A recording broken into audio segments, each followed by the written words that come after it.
Assalamualaikum warahmatullahi wabarakatuh.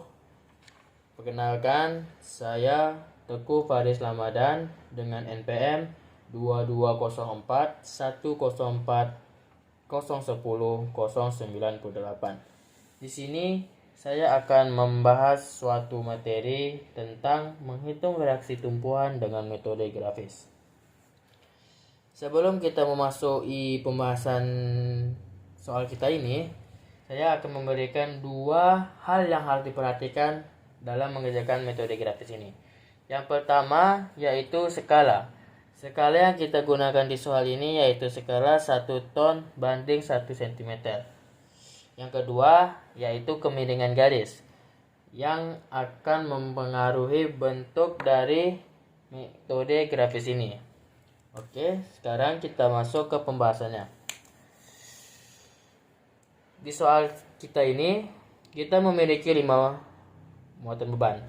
Beban P1 dengan muatan 4 ton, beban P2 dengan muatan 2 ton, beban P3 dengan muatan 2 ton juga, beban P4 dengan muatan 3 ton, dan yang terakhir beban P5 dengan muatan 1 ton.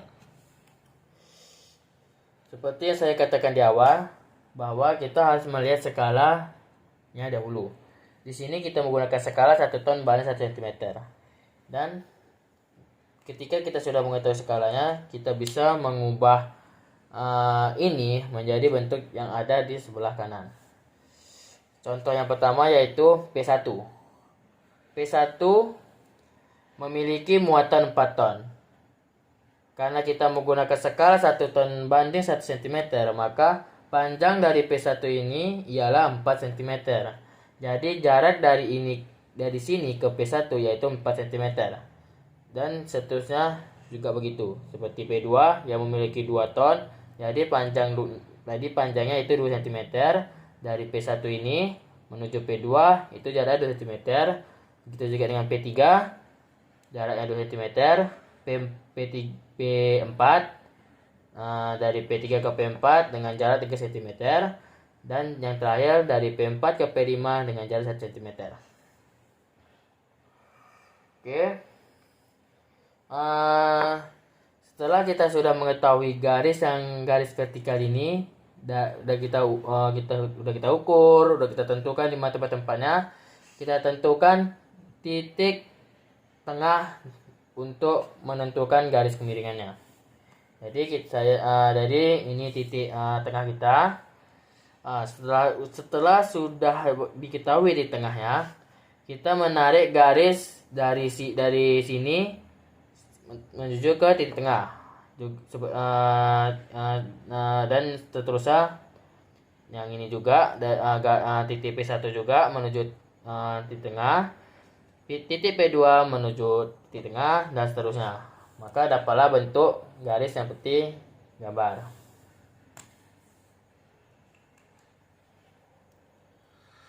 Oke, selanjutnya garis yang kita sudah dapat ini akan kita pindahkan di sini agar kita akan mendapatkan garis tengah titik resultannya.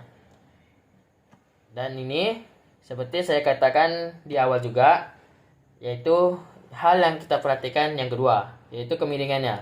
Kemiringan garis ini, garis yang pertama ke sini itu harus pas, harus sesuai dengan miringan ini. Nggak boleh kemiringannya itu beda dengan kemiringan yang ini. Jadi garis yang kita mulai dulu yaitu garis yang ini, setelah garis yang ini, setelah garis yang ini, kemudian garis yang kedua, garis yang ketiga, terus itu garis yang keempat.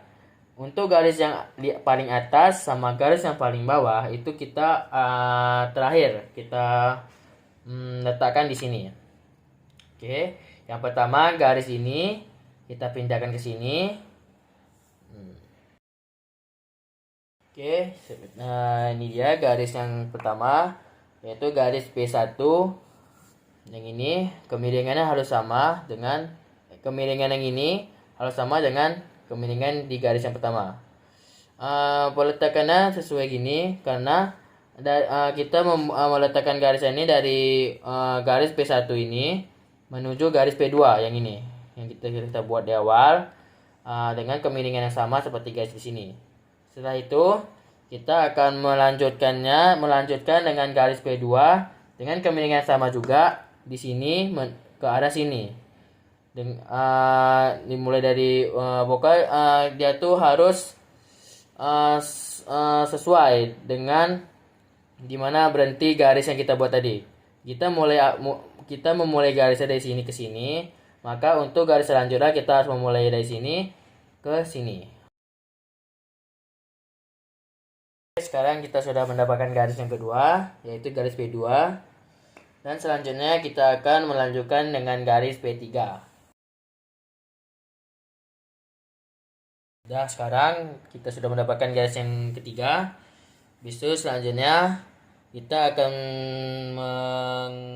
memasukkan garis terakhir, yaitu garis yang keempat dengan kemiringan yang sama juga pastinya. Sekarang kita sudah mendapatkan bentuk dari penggabungan garis keempat ini menjadi di sini. Jadi untuk garis yang paling atas ini sama garis yang paling bawah ini, kita akan meletakkannya tuh di sini, dari sini sama sini, tapi dengan tetap dengan kemiringan yang sama. Jangan misalnya dia miringnya kayak gini, dari di sini pun harus dengan kemiringan gitu, harus dengan kemiringan yang sama. Dan di sini juga dianjurkan menggunakan pensil karena agar mempermudahkan kita menentukan kemiringannya. Karena kan bisa dihapus kalau misalnya langsung dengan pulpen atau apa. Jika ada yang salah, ya sudah habis. Maka yang lainnya pun juga salah. Oke, kita akan masukkan garis yang ini, yang di paling atas ke sini. Oke, kita sudah membuat garis yang paling atas ke sini dengan kemiringan yang sama. Nah, sekarang kita akan melanjutkan dengan garis yang terakhir, yaitu garis yang paling bawah ini. Garis yang paling bawah ini kita letakkan ke sini dengan kemiringan yang sama juga pastinya. Oke, garis yang terakhir kita masukkan ke dalam ini ya. Kenapa di sini saya lebihkan garisnya? Karena agar mempermudahkan kita mendapatkan garis resultannya. Jadi garis resultannya itu didapat dari tengah-tengah bentuk ini, atau juga kita bisa bilang pertemuan garis ini sama garis yang sana, itu di sini. Itulah dianjurkan kalau bisa menggunakan pensil agar ini garis yang ini dua ini bisa dihapus. Jadi kita akan memasukkan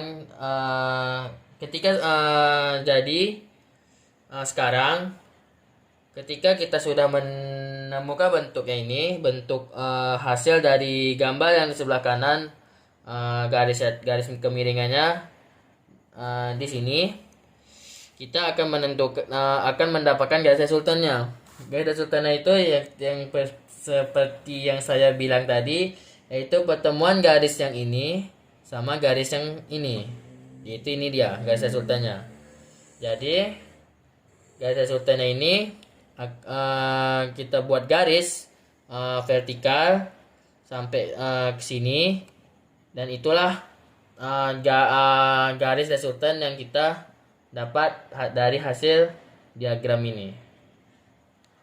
Kita sudah mendapatkan di mana pertemuan titik resultannya, maka kita akan mendapatkan bentuk seperti ini. Ini garis putus-putus ini yang berwarna biru ini ialah garis resultan yang kita dapat dari hasil diagram ini.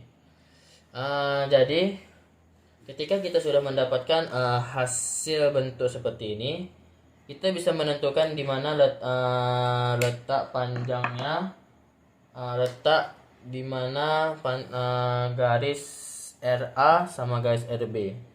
dengan menghubungkan garis ini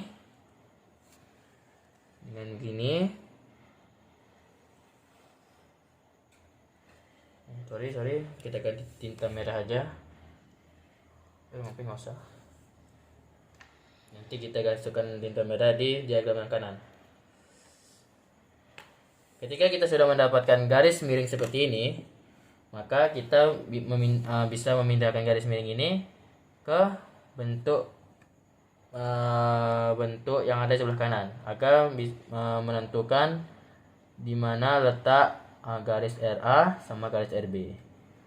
Tetapi tetap dengan kemiringan yang sama, diusahakan miring yang sama ya, agar bentuk yang kita dapat itu perfect atau sempurna.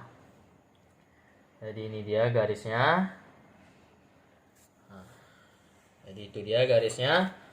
Dan jadi setelah kita sudah mendapatkan garis itu, jadi kita bisa menentukan bahwa garis dari sini menuju sini yaitu garis RA. Dan dari sini menuju sini yaitu garis RB dengan kepanjangan masing-masing.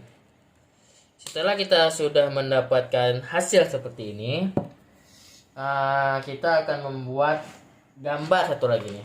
Memang di metode ini kita tidak ada sedikit pun menghitung di sini. Kita hanya meneliti, kita harus memiliki ketelitian dalam kemiringan garis agar mendapatkan diagram yang bagus dan sempurna. Jadi ini gambar yang ketiga yang ada di metode grafis ini. Garis yang ini maaf karena kertasnya kurang. Jadi panjang garis ini tidak sesuai dengan garis yang ini panjangnya. Ketika kawan-kawan sedang mengerjakan tugas ini, ukuran ini sama ini itu harus sama. Panjang ininya pun, setiap ininya pun harus sama. Karena di sini kertasnya nggak muat, jadi saya hanya memasuk aja ininya pun, tapi dengan panjangnya yang berbeda.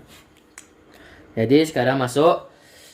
Di sini kita akan memasukkan di antara dua garis ini kita akan memasukkan garis RA sama garis RB. Di sini seperti kita lihat di sini, garis RA ini memiliki sudut roll. Sudut roll itu hanya bisa berbentuk vertikal dan horizontal. Nggak bisa kita ubah dia menjadi miring. Jadi garis yang di bawah ini adalah garis RA. Kenapa begitu? Karena sudut roll ini terletak di garis RA. Ini A yang dah kita buat sebelumnya. Ini yang dia tuh cuma bisa vertikal sama horizontal. Jadi kita membuat garis RA tuh di bawah karena garis RA ini yaitu garis yang memiliki yang horizontal. Jadi sedangkan garis yang miring ini ialah garis RB. Garis RB ya. Di sini.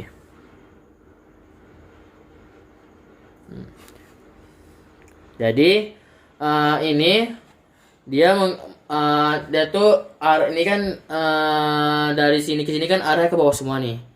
Dalam bentuk ini dia tuh arahnya harus kembali lagi ke awal. Jadi kalau kita mulai ya dari sini, arah tuh mulai dari sini. Jadi kita tuh harus memutarbalikkan arah tersebut. Jadi kita buat kayak gini ke sini. Jadi arah tuh akan kembali lagi ke titik awal di mana arah itu muncul. Jadi inilah metode grafis, cara menghitung reaksi tumpuan dengan metode grafis. Pokoknya inti dari materi ini yaitu dua hal yang tadi. Yang pertama skala yang ditentukan di tugas di soal ini. Kalau di soal ini skala yang ditentukan itu 1 ton banding 1 cm. Maka muatan beban ini panjangnya itu harus sesuai dengan berapa muatan tersebut. Misalnya P1 bermuatan 4 ton dengan panjang 4 cm sesuai dengan skala. Yang kedua adalah kemiringan. Kemiringan garis itu yang paling penting dalam metode grafis ini. Kenapa? Karena jika kemiringan garis itu tidak tepat, maka bentuk dan grafis yang akan kita buat itu tidak sempurna dan akan kurang lah karena kemiringan yang sangat berbeda. Jadi ini aja yang saya bisa berikan ilmu materi. Jika ada kata-kata yang salah, tolong dimaafkan karena kita sesama, saya pun masih belajar, kawan-kawan masih belajar. Dan makasih sudah menonton video ini. Semoga kita bisa mengambil ilmunya dan membuang semua yang nggak penting.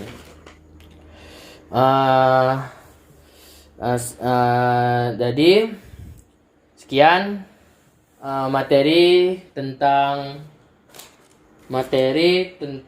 menghitung reaksi tumpuan dengan metode grafis. Sekian, terima kasih sudah menonton channel ini sekali lagi.